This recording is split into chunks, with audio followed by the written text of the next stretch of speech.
All right, hey guys, how you guys doing? Carlos Tierney here. We're just doing our fourth part of our anti-bullying presentation that we've been doing and campaigning we're doing for this month. This is our last Wednesday that we'll be doing our bullying workshop. So this one we're going to be talking about adult bullying, guys. I'm actually doing this as a recording, so I'm going to put this up on our Facebook page when you have the opportunity to watch it. If you have any questions or comments you want to add into the segment, that'd be great. I can come back and check with you as we come back to it on our Facebook page. But we're going to talk about adult bullying, guys. Adult bullying happens in many different places. We see it happening in the workplace. We see it happening at different sporting events for our children and our kids. We see it happen it can happen just about anywhere. And what we want to be aware of is what type of bullying that is happening. There's four types of bullies that we have, guys. We have the narcissistic bully. That is someone that is really thinks highly of themselves and is quickly to put other people down. For whatever that situation may be, they're just quick to think of themselves in a different place and different status, let's just say, and speak downly to other people in front of them and or around them. So that's a bullying that adults do as well. Another adult bully, this one myself, yourself, you, your friends, we may find ourselves having this happen probably more often than we realize it, but it's the impulse bullying. And again, just like as we say with kids, we want to understand the difference between bullying and teasing. Bullying is like a targeted effort to make someone feel bad or to hurt someone's feelings or have some type of response to that person feels less of themselves. And when we think of this bullying, this is called impulsive bullying.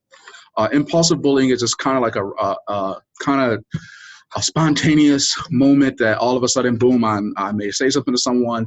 But the key is that even if I say something in a joking manner, if I continue to use it as a targeting method, that becomes a bullying action. And this is where I say that sometimes we got to understand the difference between teasing and bullying, even as adults. And we also know that sometimes we may impulsively say certain things that we may think is funny. The other person may laugh as well in that brief moment. But if we continue on with it, then that does become a form of bullying that we want to be aware of.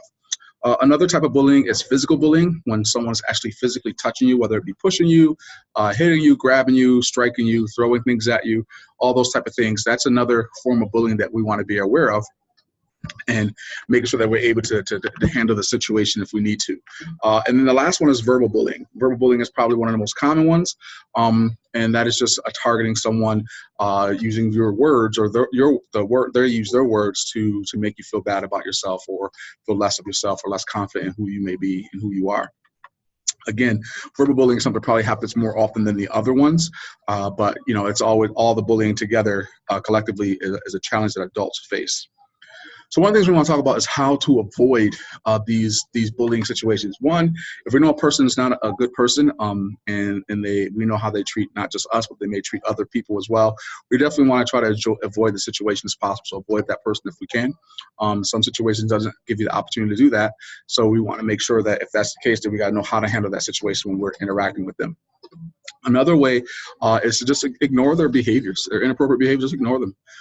Again, most of the time when someone's bullying another person, their goal is to get a response or reaction out of you.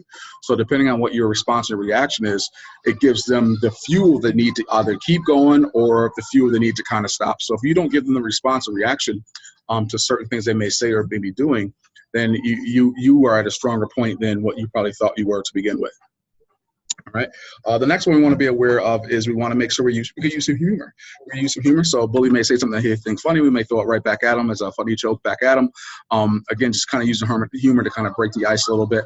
And that way, too, you can tell on if it's a real bullying situation or if it's just a teasing situation, too. Again, not saying teasing is fine, but we all tease people every once in a while. But when it becomes a pattern or an aggressive manner of trying to break someone down, now that becomes bullying. So again, within using humor, it will kind of give you the opportunity to kind of realize what that situation you're in with this person could be.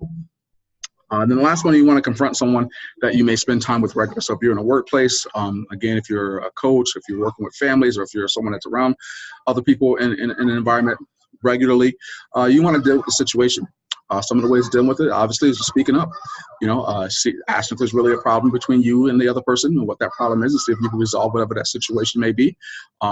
Again, we talked about, avoiding it if you can, but if you can't, it has to be resolved, because if it doesn't get resolved, then it's like a lingering challenge and issue. And you don't ever want someone to make you feel uncomfortable about being in an environment that you want to be in. So I highly recommend that if that was the case, that's something that you kind of address and you try to tackle right away. All right. Some ways of not being a victim is, one, you want to just remain calm. You know, again, don't give them, when someone's trying to attack you guys, whether it be especially verbally, when it's verbally, they're trying to attack you emotionally and spiritually. So how you respond in your physical demeanor and how you respond in your emotional demeanor is huge to what they feel they're gaining from you. So you want to be aware of that and making sure that you are that you're not displaying any type of reaction to what you feel may be hurtful or what they feel may be hurtful to you.